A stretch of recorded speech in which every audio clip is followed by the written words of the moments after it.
Yo, it's your boy AJ. You're now watching Poverty Tare TV.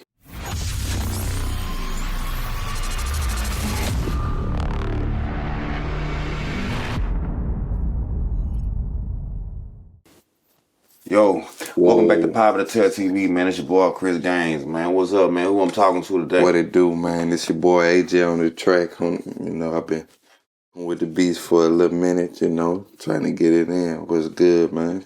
For sure, man. Welcome to the platform, bro. What's good, man? Yeah, man, I've been hearing your name in the air, you know what I mean? So I had to reach out and talk to you, you know what I mean? 100. Yeah, first, you know what I'm saying? Like, where you from? I'm from Baton Rouge, Louisiana. Grew up, born and raised from Glen Oaks. What kind of place Glen Oaks is to somebody who not from Louisiana? Man, Glen Oaks probably, man, this hood, this a good hood, man. We got a good foundation. This hood pretty much got anything you could think of in it. We got some good rappers, like we got ball players, we got all walks of life in my hood shit coming up. So I got to see a little bit of all. We got people from Glen Oaks that play in the NFL and shit like that. For LSU, shit like that, shit. So it was a blessing coming up in Glen Oaks, cause shit, I got to see, what that struggle is. What my hood, we came up hard, but we still came through. Shit. Yeah, that's why even our sound got that different sound. Okay, what kind of kid you was growing up in Glen Oaks, man? Man, shit, Glen Oaks, man, we was bad, man. Running around, doing little shit, we wasn't supposed to do, but shit, we still learned, probably fell bumped our head a couple times, but shit, we all learned, just from fucking up, so that was just part of the experience, but shit, it's still good growing up in that oak, shit. Okay, what school you went to? I went to Sherwood, La Belle and Sherwood, and middle school. I just went to my neighborhood school, Glen Oaks Middle, Glen Oaks High, shit like that. Okay, was you into making beats back in school? Man, yeah, I started making beats when I was I had to be about 9 years old. So I was still in elementary. When I got to middle school, I was already making beats and shit for the people in middle school. So shit, yeah, that's really why I started building my name up at the middle school. Okay, so what made you want to get into music? Did it run in your family? Do it run in your family? Yeah, man, my cousins, they rap and shit. Mr. Kane, that's my cousin. So he from Glen Oaks too. So yeah, that was one person. Then right there in Zion City, they got their little thing popping off. So they always had rapping going on. So shit, it was always close. Right. So shit, yeah. Okay. So yeah, man, like right now, man, like seem like you up and coming producer in Baton Rouge, man. How you feeling right now about that, man? Man, shit, it's a blessing, shit, to be able to work with some people that I, looked up to coming up or just listened to. Like right now, I'm working with Big Head the Dome Doctor. I was with Trill Ent. Shit, me and him, we got a whole tape together, and we're working on another one right now. Okay, did his people reach out to you, or how that happened? Shit, that happened through me, actually, from another person that I was working with, this little dude out the South named Southside Black. Shout out to him, too. Me and him, we dropped a lot of projects together, but he ended up featuring Big Head on one of my tracks. And from there, shit, I ended up shooting a video with him and Big Head, and shit, Big Head was like, man, we got to do something together. So, shit, I reached out to him, and shit, got to sending beats out and shit, and he paid me and shit, and then we went from there. Okay. Shit, yeah, he a real solid dude, man. I done worked with NBA Youngboy, Fredo Bang, Percy Keith, Bezo, 3 Baby, man, it's a lot of people, bro. Damn nearly the whole city, man. Sherwood Marty. I got a beat I did for TC. I got some work I'm doing right now with Big Head. Like I say, me and Big Head got a lot of stuff. Man, I got some stuff for some local artists too, like just from the hood and shit, just a little upcoming artists and stuff. But yeah, I got a lot of stuff, man. Right. Are you seeing the financial benefits off of it, you think, so far? Oh yeah, man, I just bought me a car for this shit. Oh yeah, that's a good thing, shit. How important it is to have your business right? Oh man, that's super important. That's one of the biggest things down here is to having your business right. You know, because I mean, if you ain't got your business right, you know, you leave room for people to just feel like they could take advantage of an opportunity. So you got to be right. You know, you got to come with it. You got to know how to talk to people too, though. You can't just got to conduct business right. So yeah. Okay, man. When the first time you really seen some real money out this, and you was like, you know what, bro, this it. Man, I did a beat for 70th Street Carlos too. I never said that, but I had like a little beat I did for him a while ago, and his lawyer actually sent me an email with the producer agreement. So that was my first time really getting like a producer advance and shit. And I think it wasn't too big at the time, maybe about 1,200 or something. But I was still like, well, shit, if I could get this, I know I could get more. So Okay, what is a producer agreement like for the people who don't know? a producer agreement is like an agreement between you and a label or an artist, and it's pretty much stating your rights or how much you letting them use the beat, or if they leasing the beat, it's explaining the restrictions and all of that, or what you can do and what you can't do type shit. So, yeah. Right. So it won't be no type of misunderstandings and whatever. Right. So that's something that you do with all the people that you do business with, a producer agreement? Most likely, yeah. Okay. I do. We do a producer agreement. That way you don't hear this beat with another one. He'd be like, oh, damn, well, I heard that beat with this dude, because that might start something. Like I done had it to one dude might pop off with a beat, and then another dude beat and leased it. He like, damn, man, I thought you sold it to me. So now they can't drop it for their project or something. So Right, okay. that's why I usually do it like that now. Okay. Or do a custom for them, like custom beat package, some shit like that. That way they don't have nothing nobody got. Okay, when you do give an artist a beat, how long does it take for you to start seeing some financial benefits from it? I get the front end from it, so probably immediately, really, if I get the front end off of it. But if I'm with an artist who usually talking back end, shit, that could take a while. That back end, a lot of artists like to tell a producer, "Oh man, just let me get the beat, I'll give you the back end," but they don't know that back end take a long time for us to get, man. Shit, we might sell a beat to you, and we might not even see that back end till like a whole year from after we done sold the beat to you, cause shit, it depends on how much you generate. So that all go on how many streams you getting and how many people listening to you. And shit, if you ain't got nobody listening to you, and I just sell you a beat now, you telling me you're gonna give my money back, I don't know how long it's gonna take for you to get your streams, especially if you ain't popping. So Right, so people forget that this is a real business. yeah, man. Right. So is anybody in the city that you haven't worked with yet, that you want to work with, that you be like, man, I can't never catch him or her? Man, shit, like some of the old people, some of the old cats like Boosie, maybe, probably like, man, BBE AJ. I kind of want to work with him too, cause shit, I believe he from the hood too, but I just ain't never got to work with him yet. Okay. Yeah, I think we might have did something in the past before, like one song maybe, but it wasn't when he was blown like he is now. Like, yeah, trying to give something updated maybe.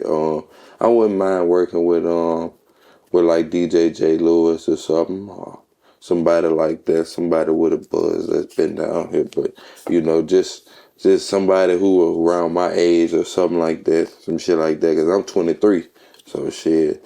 We got a whole little group of artists around my age that's young. Shit, most of the artists that's running BR right now, they young. It ain't the older groups right now. Shit, they kind of getting older. You got like Gates and shit. They all in their 30s. So Baton Rouge always got like a group of artists who coming up, even if it's just a teenager or something. Right. Shit, yeah. Right. So how long it take you to make a beat on Fruit Loops, man? From scratch? Man, I might cook a beat up in about 15 minutes sometimes, or sometimes it might take me 30. It just depends on what kind of beat I'm making or the vibe I'm trying to get from the bitch.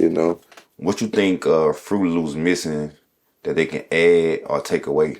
Oh man, I think if FL probably had like a little more, some more plugins like for the the stock plugins, like just stuff like Pro Tools had, like it'll make it a little more better because you'll be able to do a little more. And then like a lot of people use Pro Tools to record, but if FL might have put a little more on here or something, you might be able to do all of it on here. So I know to say that you don't have to export the beat and go to Pro Tools and do all the extra stuff. You can go straight from making the beat to straight recording. Right. I always said that too. I think there's a reason why they're not probably doing that, but I think it should have a FL record. Like it should have an FL, then like something that say like a FL record to where it's like you can go straight to it. Right. I think they'll make a lot more money. You know what I mean? But, most definitely. That'll be something, but I be looking for sponsors too, so shit. Like on a business proposal thing, like shit, I be trying to think outside the box. So maybe I could hit them up and be like, man, add this, add that. You never know. They might sponsor me or something. Yeah. I could make some beats, and shit. You never know. If they reached out for you to make your own plugin, what plugin would it be? A compressor, an EQ, a channel strip? That's a nice question. If I could do anything, I'll probably make my own EQ because I know shit, different EQs give different sounds, Parametric? Yeah. What kind of EQ would it be? Shit, probably, yeah, like parametric EQ, something I could, add and subtract what I need out of the song, lows, highs, all of that. Yeah. I love them analog EQs, man, like the SSL. Yeah, me too. And me too. Yeah. The new SSL EV2 they came out from Waves. Yeah. Stuff like that, you know what I mean? But like I said, that's just me with the old school feel because the new digital compressors is good too, like the Fab Filter C2. Yeah. You know what I mean? That's like a multi compressor where you can just do so much with it because you could change it. But I be feeling like coming from the analog world, when you see plugins like that, you be like, you shy away from it. I'm already knowing. It's like what plugin can have like 4 or 5 compressors in, like an opto compressor. You got an opto compressor in a map. But I try to tell producers like, you sleep on them type of compressors though. Like if you know I use that C2 will sound real good. Yeah, bro, I use that mostly on a lot of my Pro Tools. Oh, you got it? Yeah, I got Fab Filter on. Oh, okay, because that opto, we got the opto, the mastering compressor. I got all the Waves plugins on here too. That's mainly what I use, and the SSL stuff. So yeah, that's solid state logic. Yeah, man, I had the SSL bundle that I had got from the native bundle. With yeah, that's what I got too. Oh, you use that one? But when I did a side by side comparison, what I seen was the SSL EV2. Man, you got that one? Man, that dynamic range is just something that they do. Oh yeah, I already know it's that extra boost. It's like sometimes when you put a plug in on a vocal, it'll take the dynamic range away from it. Like, you gotta be able to hear it. You know what I mean? But the EV2 sound like it keep exactly what it is, but it just do what it's supposed to do in its sound. Right. Have you ever got a placement outside the city? Yeah, I got a couple placements outside the city. I got like a little placement with Zero in Texas and stuff, like a couple of Texas cats and stuff. They always hit me up. I got this chick in Atlanta. She got a beat from me or whatever. She got a nice little name. But yeah, man, I got a couple of people outside the city that's definitely with the sound. So yeah. Yeah, man. Definitely. Man, but tell us something we don't know about AJ on the track that you like to do that, when you're not making beats. Man, besides making beats, man, I know how to paint houses. I got my own crafts and stuff, Besides that, man, I be cooling, bro. It's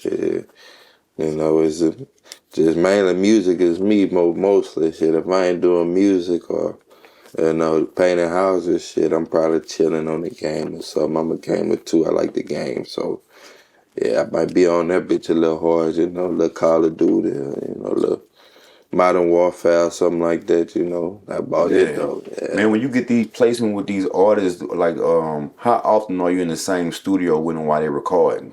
Oh man, it's been a couple times that the artists hit me up and say, "Man, AJ, bro, if you're gonna be free, I need you to come to this session with me." And shit, I either pull up or let them come pick me up, and we'll go like. I haven't did anything with Bezo yet in the studio, but I'm looking forward to maybe probably going to one of his sessions or something like that. That way we build up a more personal relationship. Which one you think better, man? Just sending the beat and just waiting for the money to come, or actually going to the studio and creating? Oh man, it's way better when we close up because man, now I can hear your up and close personal opinion, and you could see how I feel about things that ain't automated, it ain't over the internet. It's better when I could be face to face with you, telling you what I like, and or what you could tell me what you want done. That way, I ain't gotta keep going back and forth. So, All right, man. yeah. What a couple things you think artists slacking on right now? Man, individuality, originality, and shit, creative control, man.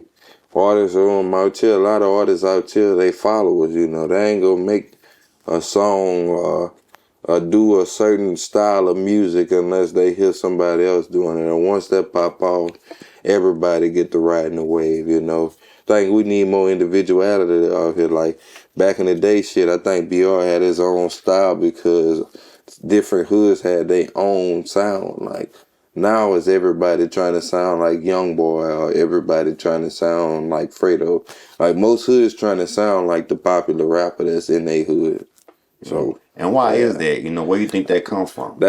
I think that come from like just really being influenced too, but not knowing how to take that influence the right way. They take it and run with the sound that they hear instead of trying to get their own, And that shit you end up having people who just, not saying that it's bad, but it just give you a whole bunch of music that sound the same, Okay. Like, yeah. What advice would you give to up and coming artists or producers?